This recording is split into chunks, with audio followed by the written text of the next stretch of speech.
제가 제일 잘하는 것 중에 저는 벌떡 습관이라는 게 몸에 붙어 있어요. 뭘 하려 그러면 그냥 벌떡 일단 일어나는 타입이에요. 예를 들어서 연속곡을 보고 있어요. 또는 무슨 시리즈물을 보고 있어요. 이걸 해야 되겠는데 바로 끕니다. 그리고 벌떡 일어나서 하는 건데, 그래서 이걸 벌떡 습관이라고 하고요. 또 하나가 이제 제가 역시 기록학자라서 기록학자가 주로 하는 일이 엄청 많은 기록들을 정리하는 거거든요. 좋은 놈은 살려내고 좀 별 볼 일 없는 내용은 이제 폐기하고, 그다음에 뭐 분류하고 이런 작업이다 보니까 이걸 이제 영어로는 arrangement라고 하는데, 무엇인가를 정리하는 작업을 제 직업 속에서도 평생 계속 해온 거예요. 그래서 저는 정리 습관이 완전히 몸에 붙어 있습니다. 제가 요리도 엄청 좋아하는데요. 식세기를 안 써요. 그냥 손으로 딱 씁니다. 그게 왜 그러냐면 식세기를 쓰면 자꾸 묵혀두게 되거든요. 어느 정도 모였을 때 돌리려고 하니까. 그래서 저는 이제 설거지거리가 생기면 밥을 먹고 난 다음이나 요리가 끝난 다음에는 반드시 손으로 설거지를 해서 걔를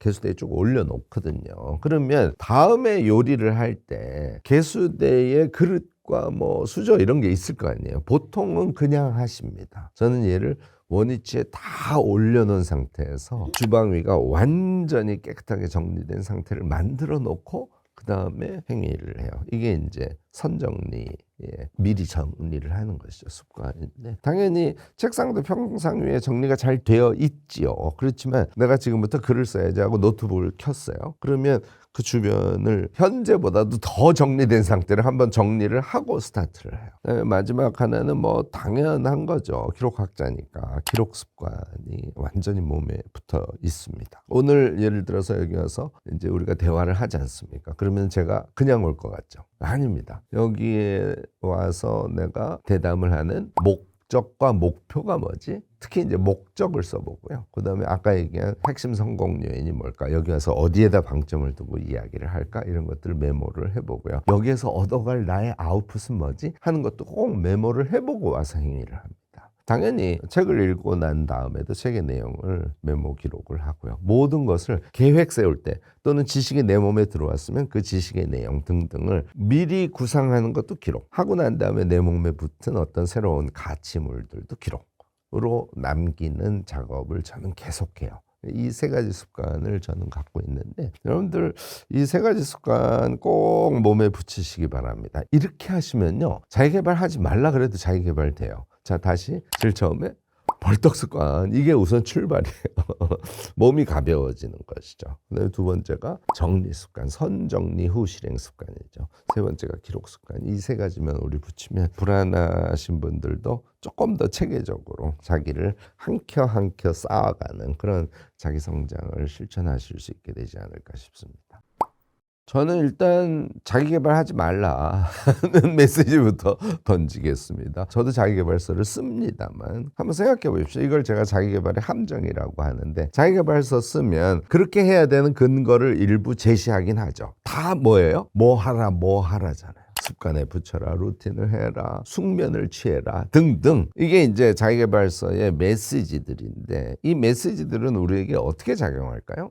그 메시지를 내가 익히고 그 다음날 그걸 실행하면 오케이. 그 다음날 실행하는 걸 잊어버리면 자괴감. 이게 자기계발의 함정이에요. 그래서 자기계발은 너무 그 세계에 푹 빠지면은 내가 그것을 할 수 있을 거야 라는 기대감이 커지니까 동기 유발은 되죠. 그렇지만 그것을 실제로 실행하지 못하면 자기계발서를 읽거나 또는 자기계발을 하려고 적극적으로 애쓰는 자신의 모습이 거꾸로 자신을 불신하는, 그래서 자괴감 모드에 빠지는 그런 원인이 될 수 있어요. 그래서 저는 자기계발을 할 때 우선 태도 문제부터 좀 지적을 하고 싶은데요. 자기계발이 인문학이나 과학의 토대를 두지 않는 자기계발, 얘는 되게 위험합니다. 제가 특정 책들을 얘기할 수는 없지만 뭔가 근거에 깊이가 없어 보이는데 결론은 나와 있는 책들 있죠. 읽기가 쉬워요. 그래서 그런 책들을 많이들 보시는데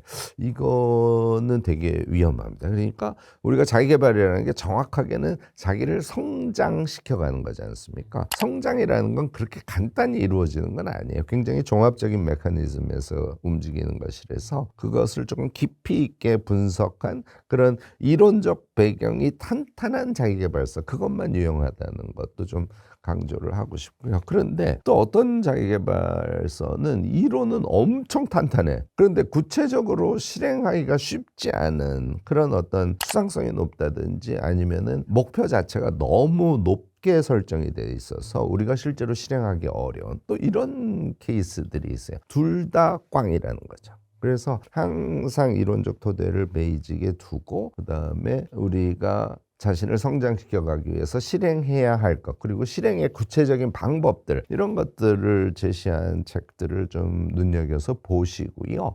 그런데 이제 그걸 봐도 아까 말씀드린 대로 자기계발의 함정이 계속 작동하잖아요. 나는 못하니까. 뭐 예를 들어서 자기계발서 10권을 읽으면 과제가 한 책에 10개씩 나왔다 그러면 100개의 과제가 나오는데 그걸 어떻게 실행할 겁니까? 그래서 저는 자기계발에 있어서 가장 중요한 것을 한 가지만 들으라 그러면 실행력이라고 봐요.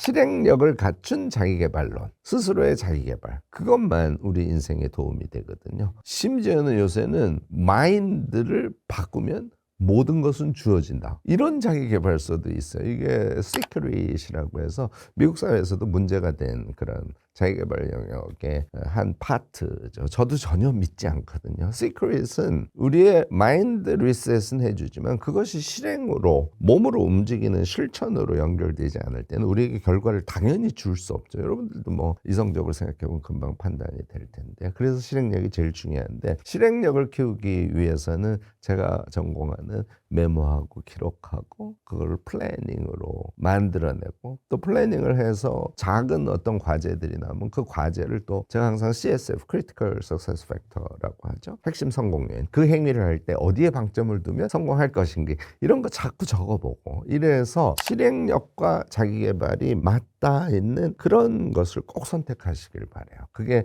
제대로 자기계발할 수 있는 가장 빠른 길입니다. 자기계발서는 우리가 독서를 100을 한다고 칠 때 10이 넘지 않도록 꼭 양 조절을 하세요 하는 말씀을 드리고요. 한두 권 자기계발서 중에 아주 종합적인 그런 책들이 있습니다. 그런 걸 가지고 자기계발을 일단 논리적으로 마스터를 한 다음에 그 다음에는 자기계발서는 조금 덜 보시기를 바라요. 사실 이번에 원페이지 인문학을 낸 이유 중에 하나도 자기계발서 그만 읽읍시다 하는 얘기를 하려고 하는 그런 메시지도 있습니다.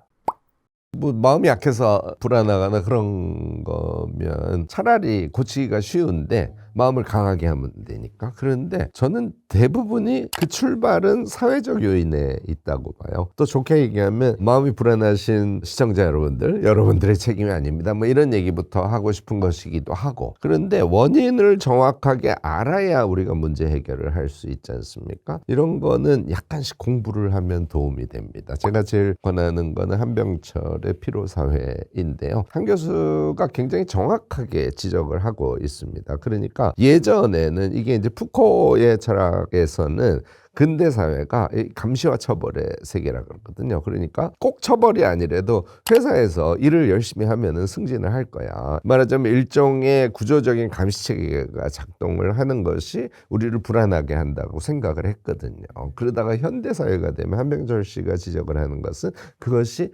내면화됐다는 거예요. 회사는 사실은 그렇게 열심히 일하는 거를 막 직접적으로 프레셔하지도 않는데 우리 스스로가 그런 생각을 하기 시작한 그런 시대 상황이 됐다는 거죠. 요거는 경쟁이 훨씬 더 심해지고 그다음에 소위 말하는 성공 가능성이 아주 희박해지면서, 그래서 이제 유리계단 시대라는 얘기를 하지 않습니까? 그러면은 끊임없는 자기 성장을 요구하는 것이 자기 내면에 들어가 버리는 거예요. 이게 우리의 불안의 저는 가장 큰 원인이라고 생각합니다. 좀 복잡하게 말씀을 드렸는데요. 어쨌든 우리가 불안한 것은 세상이 그런 상황이기 때문이다라고 일단 결론 내리시기 바랍니다. 그러면 우리가 이제 세상을 바꾸기는 어렵잖아요. 그러니까 그런 세상임을 인지하는 게 중요하겠죠. 아, 그것이 내 내면에서만 생기는 것이 아니고, 아, 그것이 내 책임으로 생기는 것이 아니고 세상에 그런 것이군 하고 그것을 환경적 요소로 딱 정의를 해놓고 그 다음에 우리가 무엇을 어떻게 해서 내면의 불안을 극복할 것인가, 이렇게 생각을 순차적으로 해가는 것이 아주 중요하다고 봅니다. 저는 여러 가지 방법이 있지만 제가 제일 권하는 어찌 보면 제일 쉬운 방법, 제일 좀 자기를 편안하게 만들어주는 방법, 잠을 푹 자라. 이 얘기를 하고 싶어요. 우리 요즘에 뭐 뇌과학 지식이 워낙 많아졌지 않습니까? 근데 뇌과학만 얘기하면 사람들이 실감을 잘 못하는데 우리 왜 무의식이 있잖아요. 무의식이 있다는 건 다 인정을 했죠. 프로이드 이후에. 그리고 우리 자다가 꿈을 꾸니까 뭔가 의식의 세계하고 다른 뭔가가 있구나 하는 거는 이렇게 체감하니까 다 믿을 수 있죠. 다시 말해서 우리가 잠잘 때 뇌가 움직인다는 거잖아요. 뇌가 활동을 한다는 거거든요. 에너지 소비량으로 봤을 때는 수면 시에 뇌의 에너지 소비량하고 낮의 에너지 소비량하고 크게 차이가 나지 않습니다. 그 정도로 우리가 잘 때 뇌가 엄청 움직이는 거예요. 그러면 뇌가 우리가 잘 때 어떤 역할을 하냐면요. 크게 세 가지 역할을 하는데 한 가지는 일종의 정리 같은 걸 해요. 그러니까 우리가 낮에 막 경험하고 막 책 읽고 막 유튜브 보고 그러면서 정보가 왕창 들어오지 않습니까? 그러면 걔는 해마에 저장이 되거든요. 그게 이제 우리 뇌의 피질이라 그러는데 대뇌 피질이죠. 그러니까 뇌의 이 겉부분에 있는 우리가 제일 잘 아는 게 전전두 피질 이런 거. 요 앞에 있는 피질 잘 알죠. 그러니까 그런 피질로 해마에서 이동시키는 작업을 잘 때 해요. 엄청 중요해요. 이 사실은. 이거 다들 들어보시긴 했을 텐데 잘 때 우리 뇌가 그런 역할을 하는 거야? 그러면 잠을 안 자면 내가 갖고 있는 지식을 정리를 하지 못한다는 거네? 이걸 꼭 아셔야 돼요. 그다음에 두 번째는 이제 우리가 변연계라고 보통 얘기하죠. 우리 편도체를 주로 많이 이야기하는데 편도체 등등을 우리가 변연계라고 얘기를 하는데 얘가 우리 잘 때 자기 정리 작업을 합니다. 그러니까 무슨 얘기냐면 스트레스가 쌓인다든지 뭐 관계에서 뭐 짜증나는 일이 있다든지 이런 감정이 왕창 소비된 이런 것들 있잖아요. 얘를 잘 때 정리를 해줘요. 그러니까 스트레스를 감소시켜주죠. 그 다음에 제일 중요한 건 뇌 청소를 해준다는 거예요. 그러니까 이 몸은 여기 임파선이라든지 이렇게 노폐물을 밖으로 배출하는 그런 기관이 있어요. 그래서 몸을 많이 쓰면 땀을 흘린다든지 기타 등등을 통해서 노폐물을 우리가 배출을 해서 몸의 이 썩은 요소들을 밖으로 배출해 주잖아요. 그래야 사람이 건강하게 살지. 뇌는 그런 기능이 없어요.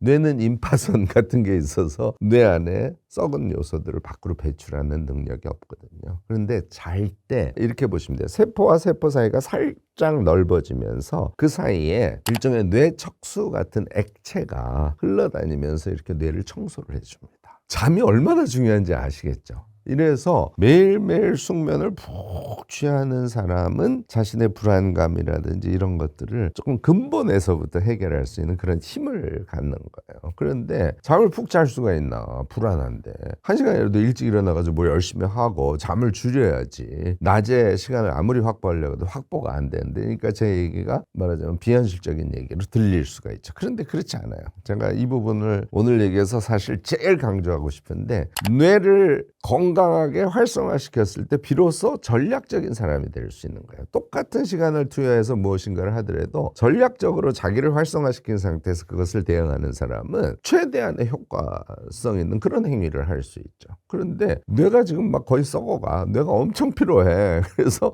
전략적으로 머리가 돌아가는 것이 아니라 그냥 자기가 하는 루틴대로 그냥 열심히만 해. 여러분들은 어느 쪽을 하시고 싶으세요?